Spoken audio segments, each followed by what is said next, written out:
The idea of living in another country is attractive, but traveling to China and living under the policies of the communist regime is not. At least this can be learned from experiences of foreigners who traveled to China and had to adapt to the true reality of the COVID pandemic. On January 24th, the Argentine newspaper La Nación reported on the testimony of Argentines living in China and their learning to adapt to a country that perhaps was not like the one they imagined at the beginning. For example, Azul Preta, who is currently pursuing a master's degree in global affairs at Tsinghua University, said, "In the early days without the zero-COVID policy, I traveled to Beijing. I was happy because I was finally going to get to see the real China. However, when I went for a walk, there was absolutely no one there. They were all either with COVID or afraid of catching it, and so they stayed inside." Her experience is also one of confinement since she suffered the most challenging moments of the lockdown in the country. According to the newspaper, what impacted her the most was the authoritarianism in access to information since the regime controls the media and the internet, as in the case of Baidu or WeChat. "If I send a message that the government doesn't like, they take it down immediately. We wouldn't be able to have this conversation if I were speaking Chinese." Another case is that of Lucia Wei, 30, a journalist born in Mar del Plata and the daughter of Chinese. At the end of 2021, she traveled to Beijing to pursue a master's degree in international affairs. When she landed in Shanghai that same year, she was put on a bus and sent to a hotel. She did not know which one it was or where she was, nor could she choose what to eat. For 2 weeks, she was locked in a room without being able to go out, being tested every 2 days. Then, inside Tsinghua University, she said that for 2 months, students were not allowed to go out on campus or into the city unless it was for medical emergencies. According to Lucia, people initially supported the zero-COVID policy and the border closure, but this view deteriorated over time, and in November last year, the massive protests, also known as the White Paper Revolution, broke out. This followed a deadly fire incident in a building where many people were quarantined. The lockdown policy affected the rescue tasks of the firefighters. The demonstration succeeded in getting the communist regime to reopen its borders and put an end to 3 years of strict confinement. Only now, the Chinese people are facing other problems due to the COVID pandemic and the absence of an opening plan by the Chinese Communist Party, such as a shortage of medicine, overwhelmed hospitals, and long lines at funeral homes, among others. In fact, the lack of transparency of the communist regime in the number of deaths is still being questioned internationally. Recently, a traffic accident occurred in a high-speed tunnel in Heiyuan City, Guangdong Province. A car exploded, resulting in a large amount of black smoke. Shortly after, at least 200 people reportedly abandoned their cars and ran out of the tunnel. According to reports from mainland media, the accident occurred around 11 a.m. on January 25th. After being hit from behind, a car exploded. The tunnel was filled with black smoke after the accident. Just after noon, the fire of the burning vehicle was extinguished. One person was seriously injured in the accident. An eyewitness told Chinese media that at least 200 people at the scene fled the tunnel following the explosion. In the video, some vehicles moved slowly in the tunnel after the accident, then a large number of people abandoned their car and fled frantically. Black smoke could be seen pouring out of the tunnel. One man knocked on the window of a car in the tunnel, urging the occupants to abandon their vehicle and flee. The white masks and coats were black and gray when people emerged from the tunnel. One woman exclaimed, "Oh my God, there was a lot of smoke, it's scary." A man filming a video at the tunnel exit said, "Wow, hundreds of our cars were burned in it, but our lives were saved." One person was receiving first aid after fleeing from the tunnel. Various places across China have experienced many disasters since the beginning of 2023. For example, on January 17th, an avalanche occurred at the Paimo Highway Tunnel exit in Linji City, Tibet, killing at least 28 people. 结束韩国之行后，史托滕伯格周二开始了对日本的访问，与日本首相岸田文雄就区域安全和俄乌战争等议题进行了讨论，同时对中共构成的安全威胁提出警告。Beijing is watching closely and learning lessons that may influence its future decisions. What is happening in Europe today could happen in East Asia tomorrow. 史托滕伯格表示，中共正在大力进行军事扩张，北约与日本必须共同做出坚决回应。China is substantially building up its military forces, including nuclear weapons, bullying its neighbors and threatening Taiwan.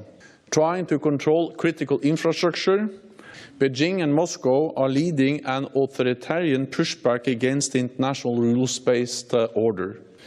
The Indo-Pacific faces growing challenges.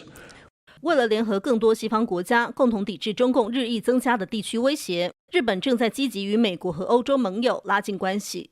こうした関係の緊密化を踏まえて、日本は独立した NATO 代表部を設置いたします。未来日本还计划定期出席北约理事会议和防长会议，加强与北约的军事交流。新唐人电视台记者严淑综合报道。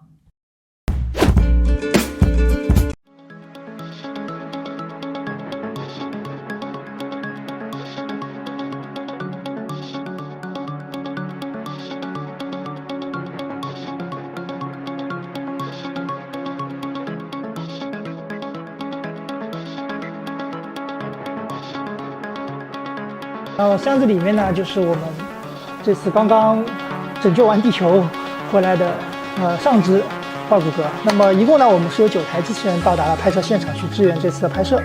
那么外骨骼的作用呢，是通过检测人体的姿态，然后通过我们内部的软件进行反馈之后呢，让电机给人提供更大的一个助力，可以直接帮助人多抬起将近20公斤左右的重量。目前已经迭代到第4代的产品，包括全身的外骨骼都已经有逐步开发出来。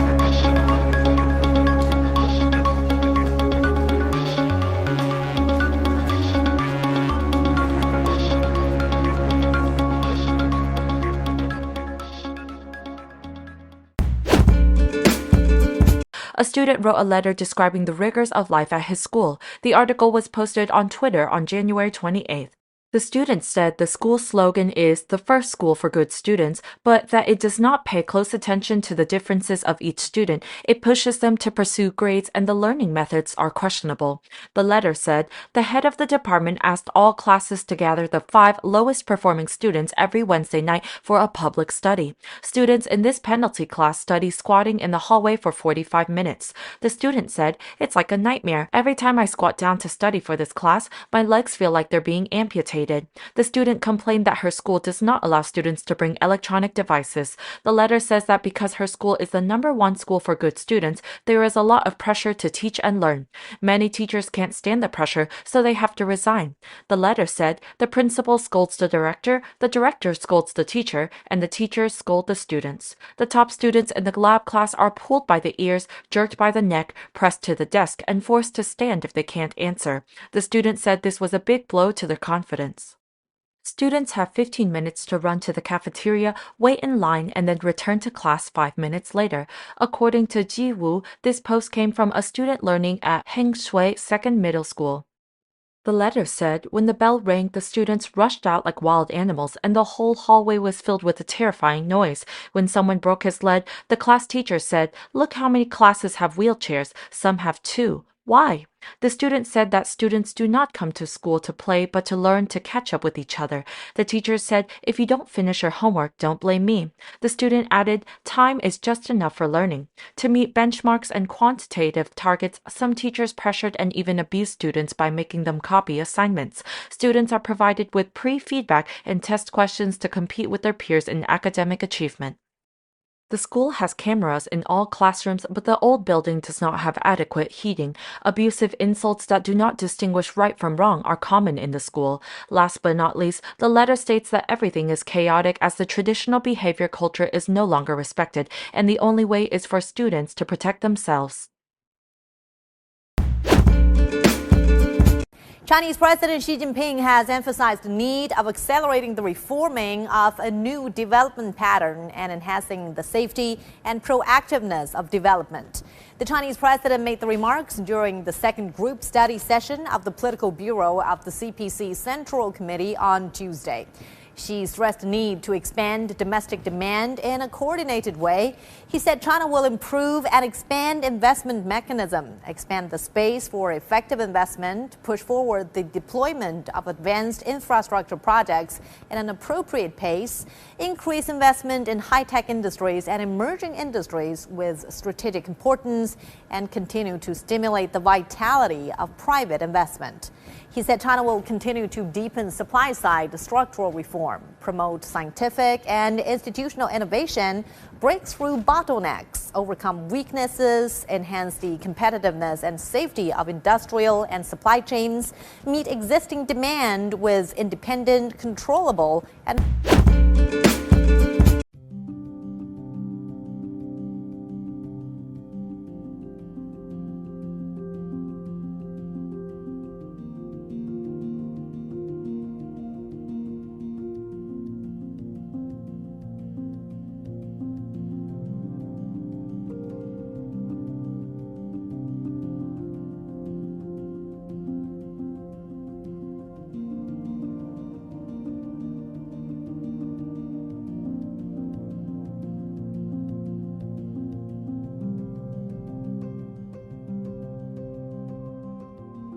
这种可移动的 LNG 燃料官箱给货轮供气，就像给新能源汽车换装电池。